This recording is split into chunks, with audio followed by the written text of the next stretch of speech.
Welcome to my YouTube channel guys Pranju blogs होइन। अनि आज चाहिँ हामी बिहानको 5 बजी उठेर झुम्का जाँदैछौँ किनकि हाम्रो काम छ नि त झुम्कामा होइन। अनि भेनालाई पनि बिदाई गर्छु। सो हामी चाहिँ लाग्यौँ झुम्कातिर बिहान बिहानै गाइज। भाइहरू चाहिँ उठेकै छैन तर हामी चाहिँ जान रेडी भइसकेको छौँ। हाम्रो भाउजू चाहिँ रेडी हुनुहुँदैछ होइन। भेनालाई बिदाई गर्न गएको यति राम्रै भएर भेना जानु पनि हुन फेरि छोडेर।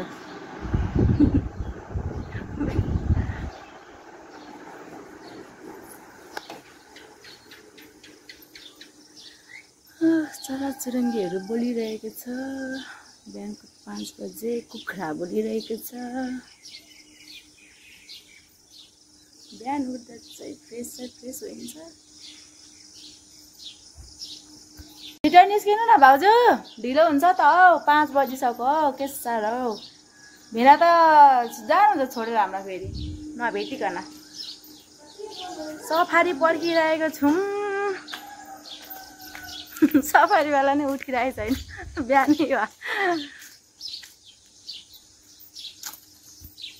ती राम्री भएर नि बिहानको 5 बजे कताबाट जाने उठ्नु नै भएको छैन। अरे अनि कस्तो सफारी हामी चाहिँ होइन सफारीवाला दाइको घरै जाँदैछौँ किनकि हाम्रो ढिलो भइसक्यो नि त 5 बजिसक्यो। त्यही भएर हजुर यता हेरिदिनु त कस्तो राम्रो हो। निन्द्रा नै बिगारिदिउँ हामीले। छिटो आउनु।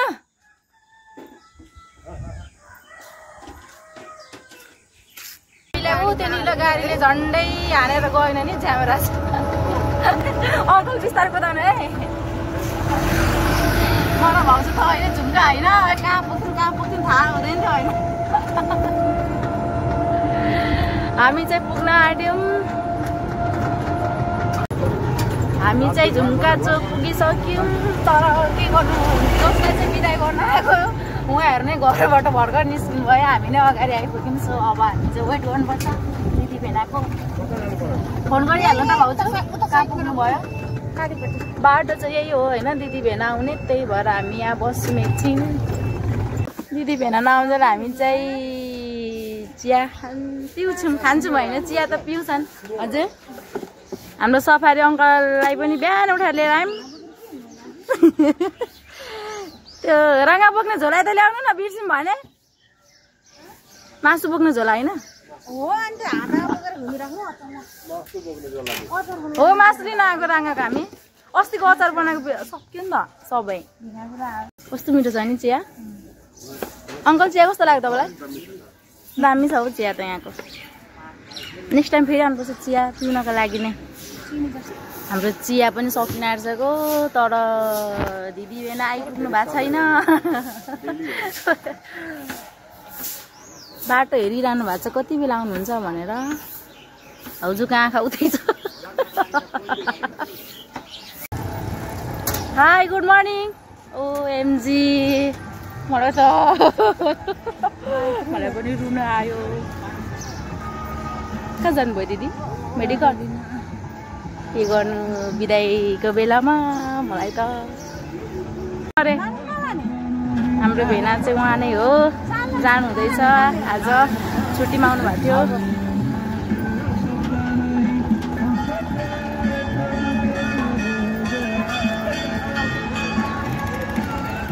सो गाडी चाहिँ आइसकेको छ होइन। भेना अब जानुहुन्छ।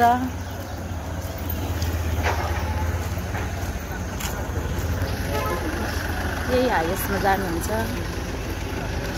दिदी यता हेर्नु स्माइल गर्नु।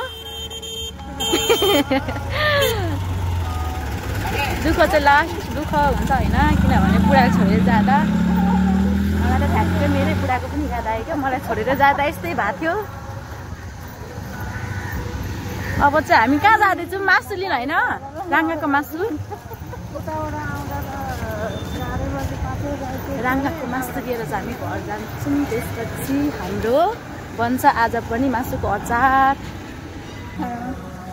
यहाँ चाहिँ यो के हो शनि मन्दिर नि झुम्काको। हामी चाहिँ दर्शन गरेर जानु पर्यो। कस्तो राम्रो रहेछ हौ मेरो त फर्स्ट टाइम हो यो मन्दिर अब हामी चाहिँ दर्शन सर्शन गरेर निस्किसक्यौँ होइन अब चाहिँ राँगाको मासु लिन जान्छौँ कता छ थाहा छैन भाउजूले लानुहुन्छ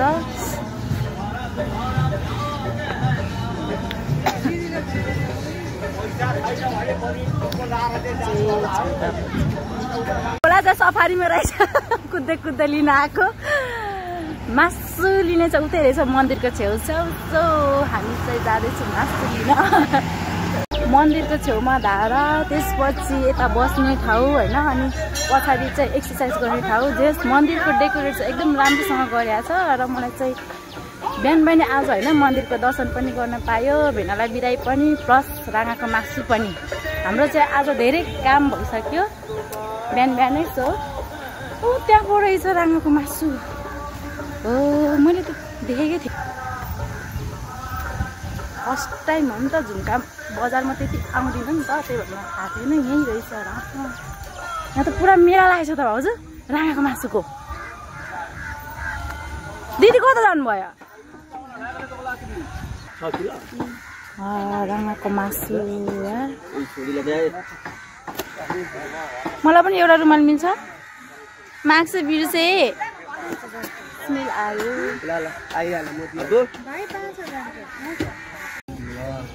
मासु जोख्ने कार्यक्रम हुँदैछ अब बिस्तारै गर्नु है दाइ लड्नु भएन हामीलाई कसले मासु दिन्छ झुकेर आफै लानु मिलेन नभए एउटा र फिला यसरी पक्रेर घिसार लाँदा हुन्छ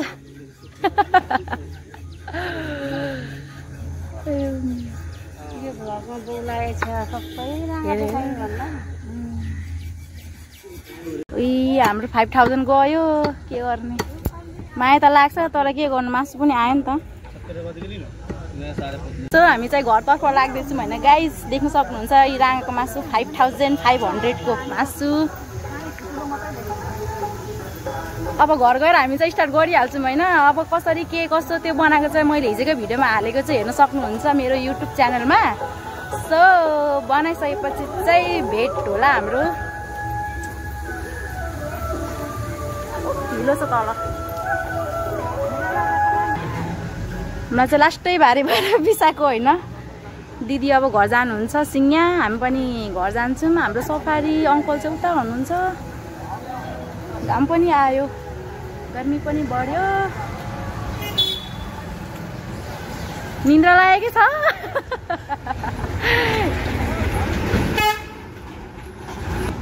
हाम्रो दिदीको देवर होइन कता जानुभयो चाहिँ कृपया हजुरहरूले देख्नु हो भने हामीलाई सम्पर्क गर्नु होला हामी झुम्का चोकमै छौँ हाम्रो सफारी अङ्कल चाहिँ उहाँ बसेर जानुभएको छ तर हाम्रो दिदीको देवर चाहिँ खोइ कता जानुभयो होइन बा बिहानै पनि कति गाडी हो पल्युसनै पल्युसन सो अब चाहिँ घरै भेटौँला हामी फाइनली हाम्रो दिदीको देवर पनि भेटिसक्नु भयो होइन सो अब चाहिँ हामी छुट्टिने बेला भयो छुट्टिने बेला भइसक्यो होइन हामी पनि अब आफ्नो घरतर्फ लाग्दैछौँ हस् मासु पनि अब होइन बोक्नु पर्ने भयो देख्नुहुन्छ साथीहरू हामी चाहिँ घर आएर धमाधम अचार बनाउनलाई रेडी गरिरहेछौँ भाउजू यता हेर्नु अनि मैले यता खाना पनि बनाइसकेँ होइन सब लथालिङ्ग छ यता चाहिँ फेरि सबै रस चाहिँ बाहिर निस्केछ अब हामी ब्रेक लिने खानासाना खाएर फेरि धमाधम काममा लागिहाल्ने त्यही भएर यो चाहिँ मेरो भाइ हो मलाई गाली गरेको गर्छ यो चाहिँ मेरो भतिज हो भतिजहरू पढ्दैछ सो अब चाहिँ हामी खाना खाने अनि त्यसपछि चाहिँ फेरि धमाधम अचार बनाउने त्यसपछि भेटौँला देख्न सक्नुहुन्छ गाइज हाम्रो चाहिँ आज राति नै हुन्छ गर्दा गर्दा धेरै मेहनत क्या यो मासुको अचार यो फेरि कुनै बिजनेस व्यापार पनि होइन हाम्रो अर्डर हो विदेशको बुढाहरूको लागि धेरै मेहनत यो सबसे भन्दा धेरै झ्याउ यो लसुन अनि यो अदुवा बेलकै हुन्छ आज बनाउँदा बनाउँदै हात पोलेर पोलेर पोलेर बिसाइरहेको छु म चाहिँ। गाह्रो छ बाबा अचार बनाउन पनि।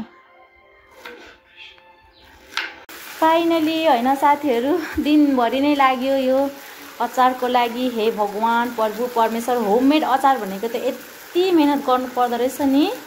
तर मिठो नि त पसलहरूको भन्दा।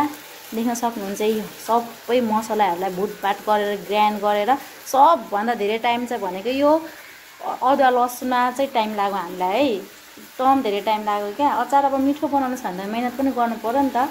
यो चाहिँ अब हाम्रो भोलि पर्सितिर हुन्छ पार्सल होइन भाउजू, भोलि। त्यसपछि हाम्रो काम सकिन्छ।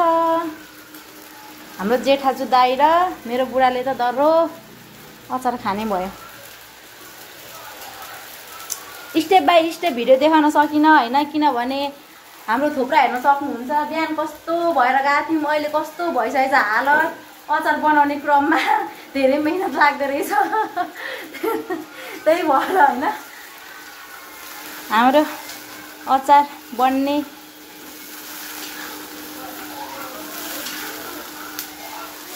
भइरहेछ तयारी। फाइनली हाम्रो चाहिँ आजको अचार रेडी भयो। रात 8 बजे होइन, दिनभरि मेहनतको फल देख्न सक्नुहुन्छ। अचार अलिक राति भएर राम्रोसँग देखिरहेको छैन, तर मस्त भएको छ अचार चाहिँ। अचार बनाउनु चाहिँ उहाँ नै हो, हामी चाहिँ हेल्पर मात्रै हो। अब चाहिँ हाम्रो पनि खाना खाने बेला भयो। म चाहिँ अघि नुहाई सुवाई गरेर रेडी भएको छु होइन। कति बेला चाहिँ यो सकिन्छ र खानासाना खाएर सुत्ने भने चाहिँ आज हामी लास्टै गरेको छौँ नि त। त्यही भएर हजुरको साथ सपोर्ट र मायाको आवश्यकता छ हामीलाई। माया गरिदिनु होला। Good night everyone. Good night everyone. Good night everyone. अचार कस्तो लाग्यो? दिनु होला कस्तो बन्यो के भयो पुगेन। मिठो भएछ, हेर्दै यस्तो मिठो छ। त्यही त बाटो हेर्नेलाई हस् त अब नेक्स्ट भिडियोमा हामी होइन नेक्स्ट भ्लगमा भेटौँला। आजको लागि यति नै।